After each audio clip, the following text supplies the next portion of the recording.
महापालिकेच्या निवडणुका लांब असल्या तरी भाजपच्या नेत्यांनी 78 जागांसाठी उमेदवारांची चाचपणी सुरू केली आहे. तशा सूचना दिल्या आहेत. या निवडणुकीत महायुतीतील घटक पक्ष असलेल्या राष्ट्रवादी काँग्रेसबरोबर देखील आघाडी संदर्भात चर्चा केली जाईल. नगरपालिकांच्या निवडणुकीत महायुती संदर्भात चर्चा अंतिम होत असल्याचे पालकमंत्री चंद्रकांतदादा पाटील यांनी सांगितले. ते म्हणाले, महापालिकेच्या निवडणुका लांब आहेत, पण पक्षाच्या नेत्यांना चाचपणी करण्याच्या सूचना दिल्यात. भाजपाचे नेते सुरेश खाडे, सुधीर गाडगीळ, शेखर इनामदार, जयश्रीताई पाटील यांना 78 जागांसाठी कोण उमेदवार आहेत, ते कसे आहेत, त्यांच्या बाबतीत नागरिकांचा कौल कसा याबाबतची चाचपणी सुरू केली आहे. या निवडणुकीत महायुतीतील घटक पक्ष असलेल्या राष्ट्रवादीबरोबर देखील चर्चा केली जाणार आहे. त्यांना देखील बरोबर घेऊ असं पालकमंत्री पाटील यांनी स्पष्ट केलं. तर जिल्ह्यातील नगरपालिकांमध्ये महायुती केली जात आहे. ईश्वरपूर नगराध्यक्ष पदाची जागा भाजपने घेतली. या ठिकाणी महायुतीतील सर्व घटक पक्ष एकत्रित लढत आहेत. त्यांची एकी आजच्या सभेत दिसून आली आहे. विटा येथे नगराध्यक्ष पदासाठी कोणतीच अडचण नाही. महायुतीमध्ये एकाचा नगराध्यक्ष तर दुसऱ्याचा उपनगराध्यक्ष असा पर्याय असणार आहे. त्यामुळे नगरपालिकांच्या निवडणुकीत महायुती एकत्र असेल असा विश्वास पालकमंत्री पाटील यांनी व्यक्त केला. जिल्ह्याचा क्राईम रेट घटलेला आहे, तरीसुद्धा जे काही गुन्हेगार आहेत त्यांना चाप लावण्यासाठी त्यांच्या उत्पन्नाचे मार्ग आणि त्यांच्याकडे असलेली संपत्ती, मालमत्ता यांची स्वतंत्र यंत्रणेमार्फत चौकशी करण्यात येईल. यामध्ये जे कोणी दोषी आढळतील त्यांच्यावर कडक कारवाई करण्यात येईल. गुन्हेगारांच्या गुन्ह्याची माहिती घेण्यात येते, त्यांच्यावर मोका अंतर्गत आणि तडीपारीची कारवाई करण्यात येईल. गुन्हे करणाऱ्यांना पाठीशी घातलं जाणार नसल्याचे पालकमंत्री चंद्रकांतदादा पाटील यांनी सांगितले. भारतीय जनता पार्टीने शास्त्रीय प्रक्रिया राबवून राज्यातील 90% नगराध्यक्षपदाची नावे घोषित केली आहेत. उरण ईश्वरपूर नगराध्यक्षपदाचा भाजपाचा पहिला अर्ज भरलाय. महायुतीच्या सर्व नेत्यांनी मिळून एकमत करून एकच नाव दिले. 2047 सालापर्यंत भारत देश जगात 1 नंबरवर नेण्याचं स्वप्न पंतप्रधान नरेंद्र मोदी यांचं असल्याचे सांगली जिल्ह्याचे पालकमंत्री चंद्रकांतदादा पाटील यांनी सांगितले. उरण ईश्वरपूर शहरातील प्रलंबित विकास कामे, भावनिक विषय सोडवणार असल्याची ग्वाही दिली. महायुतीचे नगराध्यक्ष पदाचे उमेदवार विश्वनाथ डांगे यांचा उमेदवारी अर्ज दाखल केला. यावेळी आमदार सत्यजित देशमुख, सदाभाऊ खोत, राहुल महाडिक, जिल्हाध्यक्ष सम्राट महाडिक, आनंदराव पवार, निशिकांत पाटील, चिमन डांगे, जयवंत पाटील यांची प्रमुख उपस्थिती होती. चंद्रकांतदादा पाटील म्हणाले, पंतप्रधान नरेंद्र मोदी यांची सातत्याने लोकप्रियता वाढत चालली आहे. लोकसभा, विधानसभा, स्थानिक संस्था निवडणुका, मोदींच्या नावाने लढवल्या जाणाऱ्या सर्व निवडणुकांमध्ये यश मिळत आहे. भाजपवरील लोकांचा विश्वास वाढत आहे. इस्लामपूरच्या भुयारी गटार योजनेसाठी 198 कोटी, 24/7 पाणीपुरवठा योजनेसाठी 124 कोटी रुपये मंजूर केलेत. मंत्री तलाव सुशोभीकरणासाठी 3 कोटी रुपये मंजूर केलेत. बाजारकट्ट्याचे काम सुरू आहे, त्यासाठी 52 कोटी रुपयांचा निधी मंजूर आहे. महायुती सरकारने इस्लामपूरचे ईश्वरपूर नाव केले. इस्लामपूरचे उरण ईश्वरपूर करण्यासाठी महायुतीची टीम दिल्लीपर्यंत काम करत होती. आमदार सदाभाऊ खोत मंत्री असताना कृषी महाविद्यालय मंजूर करून आणलं. त्या महाविद्यालयाला क्रांतिसिंह नाना पाटील यांचं नाव देऊन त्याच ठिकाणी त्यांचा पूर्णाकृती पुतळा उभा करणार आहोत. बिहारच्या निवडणुकीत भाजपाने मिळवलेल्या विजयाबद्दल सांगलीमध्ये जल्लोष करण्यात आलाय. फटाक्यांची आतिषबाजी करून मिठाई वाटप करण्यात आली. आमदार सुधीर गाडगीळ यांच्या जनसंपर्क कार्यालयासमोर तसेच प्रदेश उपाध्यक्ष शेखर इनामदार यांच्या कार्यालयासमोर भाजप कार्यकर्त्यांनी स्वतंत्ररित्या फटाक्यांची आतिषबाजी आणि मिठाई वाटप करून विजयी जल्लोष साजरा करण्यात आला. दुसरीकडे ईश्वरपूरमध्ये नगराध्यक्ष पदासाठी आलेल्या चंद्रकांतदादा पाटील यांनी भाजपाच्या विजयानंतर बाजारपेठेतच नागरिकांना लाडूंचं वाटप करत विजयोत्सव साजरा केला. यावेळी जिल्हाध्यक्ष सम्राट महाडिक यांच्यासह पदाधिकारी उपस्थित होते. आमदार सुधीर गाडगीळ यांच्या कार्यालयासमोर झालेल्या जल्लोषामध्ये आमदार सुधीर गाडगीळ यांच्यासह कार्यकर्ते व पदाधिकारी उपस्थित होते. बिहारने पुन्हा एकदा एनडीए सरकार तसेच पंतप्रधान नरेंद्र मोदी, बिहारचे मुख्यमंत्री नितीश कुमार यांच्यावर विश्वास राखून बहुमत दिले अशी प्रतिक्रिया आमदार गाडगीळ यांनी व्यक्त केली. आमदार गाडगीळ यांच्या कार्यालयासमोर झालेल्या जल्लोषात विजय साळुंखे, शरद देशमुख, विश्वजित पाटील, सौ मंजिरी गाडगीळ, सौ सुमन खाडे, सौ स्वाती खाडे यांच्यासह शक्ती केंद्र प्रमुख, मंडलाध्यक्ष, बूथ प्रमुख आदी जण उपस्थित होते. श्रीराम प्रतिष्ठान समोर झालेल्या जल्लोषात शेखर इनामदार, अध्यक्ष पृथ्वीराज पाटील, चंद्रकांत घुनके, धनेश कातगडे, विनायक सिंहासने यांच्यासह श्रीराम प्रतिष्ठानचे सदस्य आदी जण उपस्थित होते. सांगली शहरात सुसज्ज भाजी मंडई, रंकाळ्याच्या धर्तीवर विकसित करण्यात येत असलेली काळी खण यासह अनेक प्रकल्प महापालिकेकडून होत आहेत. पण केवळ रस्ते, गटारीपुरता विकास न राहता महिलांना रोजगारासाठी मोठे मॉल, हॉटेल यांसह शहर सुंदर करण्यासाठी आवश्यक त्या मोठ्या विकास प्रकल्पाचा आराखडा तयार करावा, अशा सूचना पालकमंत्री चंद्रकांतदादा पाटील यांनी आयुक्तांना दिल्या. पालकमंत्री चंद्रकांतदादा पाटील यांच्या हस्ते हनुमान नगर येथील सुसज्ज भाजी मंडई आणि काळी खण सुशोभीकरणाचं लोकार्पण करण्यात आलं. यावेळी त्यांनी पत्रकारांशी संवाद साधलाय. ते म्हणाले, आयुक्तांकडून शहर विकासाचे प्रकल्प तयार केले जात आहेत. हनुमान नगर येथे असलेल्या 16 एकर प्रशस्त जागेत 160 जणांसाठी बसण्यासाठी सुसज्ज भाजी मंडई तयार केली आहे.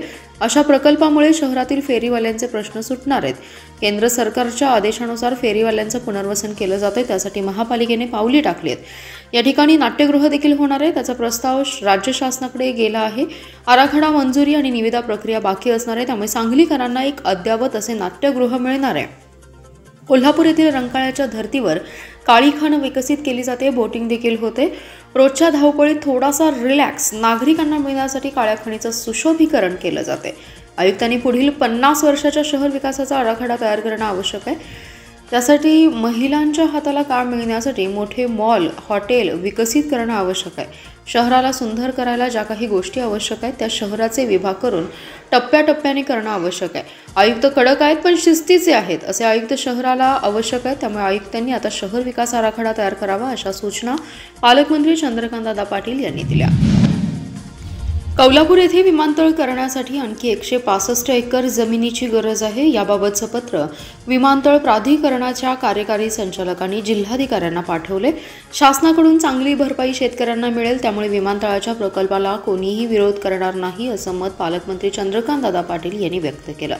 दरम्यान कृषी विभागाच्या जागेत 3 हेलिपॅड करण्याचा प्रस्ताव देखील असल्याचं त्यांनी सांगितले. पालकमंत्री चंद्रकांत पाटील म्हणाले, कोल्हापूर येथे विमानतळ उभारण्यासाठी पाठपुरावा सुरू आहे. आमदार सुरेश खाडे, आमदार सुधीर गाडगीळ आम्ही पाठपुरावा करत आहोत. मुख्यमंत्र्यांशी देखील चर्चा करत आहोत. त्यांनी सर्वेसाठी मंजुरी दिली आहे. विमानतळ प्राधिकरणाला या मंजुरीची आवश्यकता होती. प्राधिकरणाने हा सर्वे पूर्ण केला असून सांगलीच्या जिल्हाधिकाऱ्यांना विमानतळ प्राधिकरणाचे कार्यकारी संचालक पांडे यांचं पत्र आलं. त्यांनी कोल्हापूर येथे पूर्ण क्षमतेने विमानतळ उभारण्यासाठी आणखी 165 एकर जमीन लागणार असल्याचं सांगितलं. या पत्राचीच जिल्हाधिकारी वाट बघत होते. 165 एकर जमीन म्हणजेच मोठा आकडा नाही.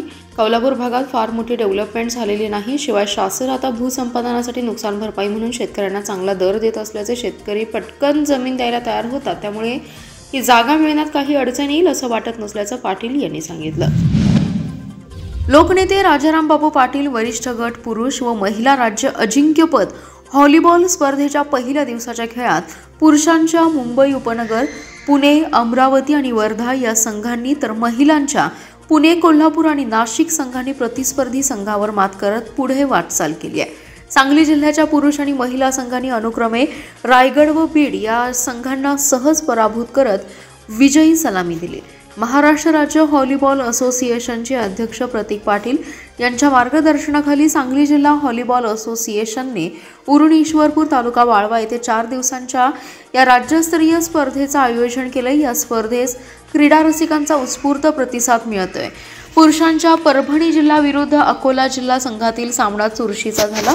परभणीने पहिला सेट 25-21 ने जिंकला तर अकोलाने 25-18 ने दुसरा सेट जिंकत सडेतोड उत्तर दिलं.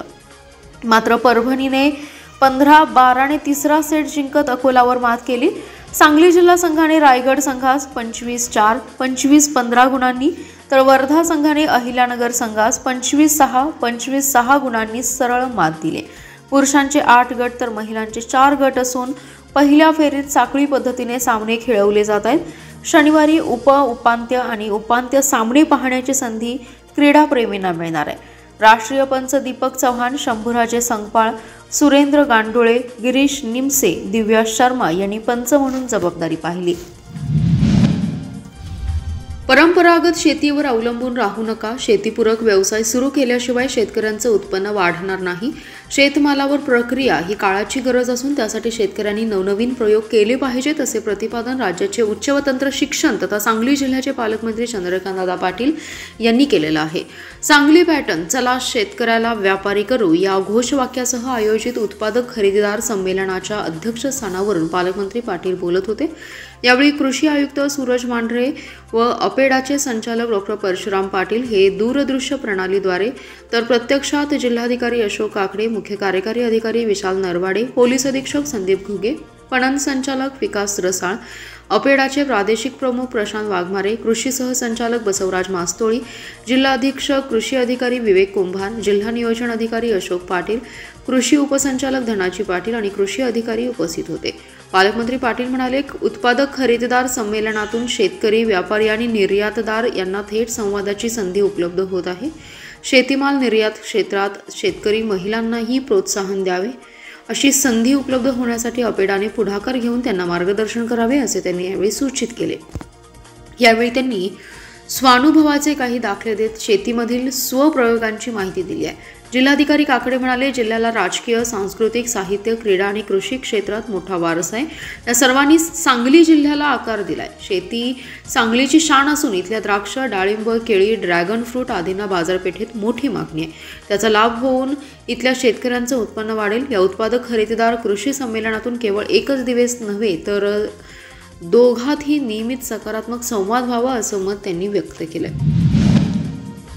जिल्हा मध्यवर्ती सहकारी बँकेच्या नोकर भरतीला शासनाने दिलेल्या स्थगितीविरोधात बँकेने उच्च न्यायालयाच्या कोल्हापूर खंडपीठात याचिका दाखल केली आहे। या याचिकेवर शुक्रवारी सुनावणी झाली। यावेळी बँकेने दावा दुरुस्त करण्यास वेळ मागितल्याने या प्रकरणी आता पुढील सुनावणी 28 नोव्हेंबर रोजी होणार आहे। जिल्हा बँकेत शासनाने रितसर नोकरी भरतीस परवानगी दिली आहे। बँकेने भरतीसाठी प्रक्रिया पार पाडत शासनाने नियुक्त केलेल्या पॅनलवरील कंपन्यांकडून कोटेशन मागवलं।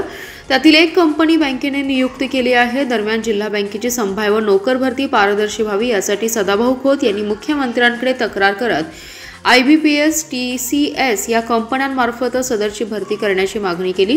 मुख्यमंत्र्यांनी दखल घेत जिल्हा बँकेच्या नोकर भरती प्रक्रियेला स्थगिती दिली। IBPS आणि TCS या कंपन्यांमार्फत भरती करण्याचे आदेश दिले। जिल्हा बँकेने ज्या कंपनीची नियुक्ती केली आहे ती कंपनीने शासनानेच मान्यता दिलेल्या अधिकृत पॅनेलवरील संस्था आहे। त्यामुळे या स्थगितीविरोधात जिल्हा बँकेने उच्च न्यायालयाच्या कोल्हापूर खंडपीठात याचिका दाखल केली। या याचिकेवर शुक्रवारी सुनावणी होती।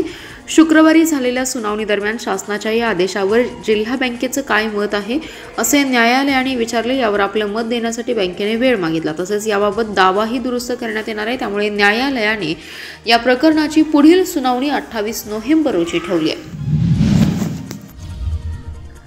वारणाली विद्यानगर येथील गल्ली क्रमांक 8 मधील रस्त्यावर कचरा आणि बांधकाम राडारोडा टाकल्याप्रकरणी 2 बिल्डरांसह 3 जणांवर महापालिकेने सुमारे 50,000 रुपये दंडात्मक कारवाई केली आहे।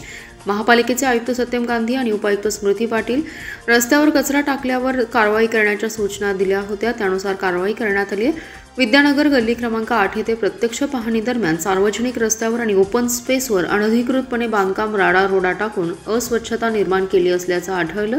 या प्रकरणी अष्टेकर, लागू बिल्डर आणि माळी घरबालकाने नियमांचं उल्लंघन केल्यामुळे त्यांना 50,000 रुपये दंड आकारण्यात आलाय। या कारवाई दरम्यान सर्व पुरावे, फोटो आणि व्हिडिओ रेकॉर्डिंगसह संकलित करण्यात आले। यावेळी मुख्य स्वच्छता अधिकारी सचिन सागावकर, स्वच्छता अधिकारी याकूब मद्रासी, स्वच्छता अधिकारी अतुल आठवले, स्वच्छता निरीक्षक सिद्धांत ठोकळे, मुकादम प्रकाश चव्हाण, मुकादम संजय अवळे आदी जण उपस्थित होते।